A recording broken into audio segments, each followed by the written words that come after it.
আজ আমি মানুষজনকে দেবো দুটো অপশন। কেউ যদি চায় আমার এই গিফট বক্সে কিছু ডোনেট করতে পারে, বা আমার হাত থেকে এই 10 টাকাটা নিয়ে চলে যেতে পারে। সবশেষে এই গিফট বক্সে যেই ডোনেশনটা উঠবে সেটা আমি কোনো এমন মানুষকে গিফট করব যার এই গিফটের সত্যি সত্যি প্রয়োজন। তুমি যদি চাও 10 টাকাটা নিয়ে তুমি নিয়ে নিতে পারো, তুমি যদি চাও এই গিফট বক্সে তোমার সামর্থ্য মতো তুমি কিছু ডোনেশন করতে পারো, তাহলে তুমি কোনটা করবে?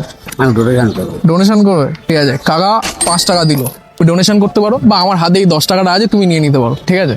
আমি তোমাকে আটকাবো না। 5 টাকা আমি দিই।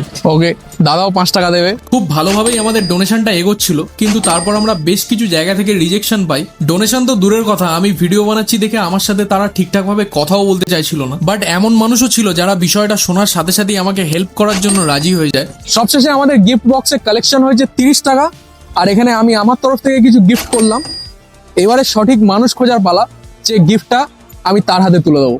হঠাৎ আমার চোখে পড়লো একটা দাদু আর দিদা, যারা দোকানে দোকানে ঘুরছিল কিছু সাহায্যের জন্য। সেটা দেখে আমি ওনাদের কাছে গেলাম, গিয়ে বললাম তোমাদের জন্য একটা গিফট আছে, বলে গিফট বক্সটা ওনাদের হাতে তুলে দিলাম। জানি না এটা পেয়ে ওনারা কতটা খুশি হয়েছেন, কিন্তু এটা দিতে পেরে আমি অনেকটা বেশি খুশি হয়েছি।